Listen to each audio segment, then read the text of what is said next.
৬১তম জন্মদিনে সামাজিক যোগাযোগ মাধ্যমে প্রশংসায় ভাসছেন বিএনপির ভারপ্রাপ্ত চেয়ারম্যান তারেক রহমান। সামাজিক যোগাযোগ মাধ্যম ফেসবুকে ইংরেজিতে লেখা একটি পোস্ট নেটিজেনদের মধ্যে দারুণ ইতিবাচক সাড়া ফেলেছে। পোস্টের সাথে স্ত্রী-কন্যা ও নিজের পারিবারিক ছবি শেয়ার করে তারেক রহমান লিখেছেন, ডিজিটাল দুনিয়া আজ আমাদের জীবনের প্রতিটি অংশকে প্রভাবিত করছে। পদ্মা সেতু, মেট্রো রেল এবং এলিভেটেড এক্সপ্রেসওয়ে নির্মাণের গর্বিত অংশীদার বসুন্ধরা সিমেন্ট। দৈনন্দিন জীবন থেকে শুরু করে আন্তর্জাতিক অঙ্গনে দেশগুলোর সম্পর্ক, সব জায়গাতেই প্রযুক্তির ছোঁয়া।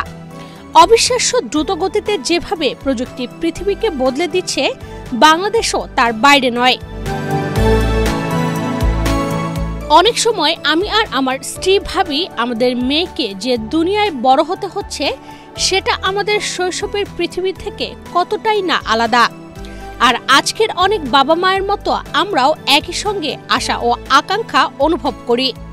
সুযোগ যত বাড়ছে, ঝুঁকিও তত বাড়ছে। বাংলাদেশ যদি সামনে এগোতে চায়, তাহলে আমাদের মেয়ে, মা, বোন, সহকর্মীদের আর ভয়ের মধ্যে বেঁচে থাকা চলবে না। প্রতিদিন অসংখ্য নারী শুধুই কথা বলার সাহস দেখানো, কাজ করা, পড়াশোনা করা বা স্বাধীনভাবে বাঁচার চেষ্টা করার অপরাধে হয়রানি, হুমকি, বুলিং বা সহিংসতার মুখে পড়ছে। এটা সেই বাংলাদেশ নয় যেটা আমরা কল্পনা করি, আর এটি কোনোভাবেই সেই ভবিষ্যৎ নয় যেটা আমাদের ছোট্ট মেয়েরা প্রাপ্য।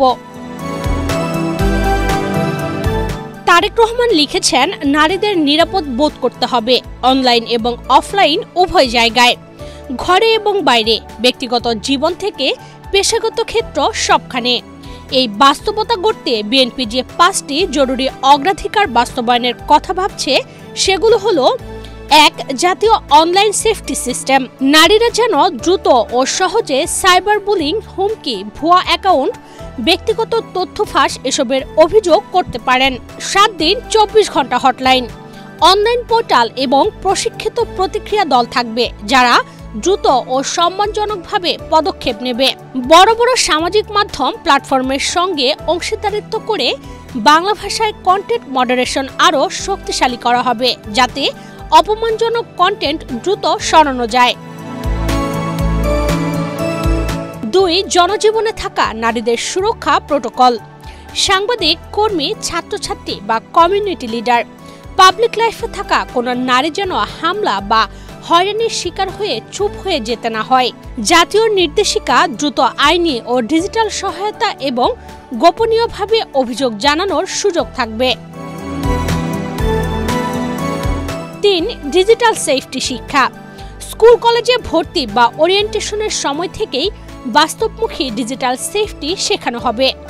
প্রশিক্ষিত শিক্ষকরা থাকবেন সেফটি ফোকাল পয়েন্ট হিসেবে। প্রতি বছর সচেতনতা ক্যাম্পেইন চালানো হবে, যাতে তরুণরা আত্মবিশ্বাস নিয়ে ডিজিটাল দুনিয়া ব্যবহার করতে পারে। 4. কমিউনিটি পর্যায়ে সহিংসতা ও হয়রানির বিরুদ্ধে শক্ত প্রতিক্রিয়া। কমিউনিটি হেল্প ডেস্ক, নিরাপদ পরিবহন রোড, উন্নত রাস্তার আলো এবং ট্রমা সেন্সিটিভ প্রতিক্রিয়া টিমের মাধ্যমে নারীদের দৈনন্দিন চলাফেরাকে আরও নিরাপদ করা হবে। 5. নারী নেতৃত্ব ও অংশগ্রহণ বৃদ্ধির জাতীয় উদ্যোগ।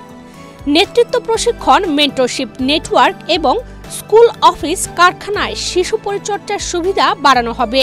নারীরা যেন নিজের পুরো সম্ভাবনা নিয়ে কাজ করতে পারেন, নেতৃত্ব দিতে পারেন, এটাই লক্ষ্য। নারীরা এগুলে দেশ এগোয়। রাজনীতি, ধর্ম, জাতিসত্তা বা লিঙ্গ, যে পরিচয়ই হোক না কেন, আমাদের একটি সত্যে এক হতে হবে। নারীরা যখন নিরাপদ, স্বাবলম্বী ও ক্ষমতায়িত হয়, বাংলাদেশ তখন অপ্রতিরোধ্য হয়ে ওঠে। আসুন আমাদের মেয়েদের জন্য এবং আগামী প্রজন্মের জন্য এই ভবিষ্যৎ আমরা সবাই মিলে গড়ে তুলি। বিএনপির ভারপ্রাপ্ত চেয়ারম্যান তারেক রহমানের জন্মদিনে নারীদের সার্বিক নিরাপত্তা নিয়ে এই ইতিবাচক পোস্ট সচেতন নাগরিকদের দৃষ্টি আকর্ষণ করেছে। বাংলাদেশে দীর্ঘকাল ধরে চলমান নেতিবাচক রাজনৈতিক সংস্কৃতির বাইরে গিয়ে এরকম ইতিবাচক ভাবনা চিন্তাই কেবল দেশবাসীকে সত্যিকারের সুদিনের হদিস দিতে পারে।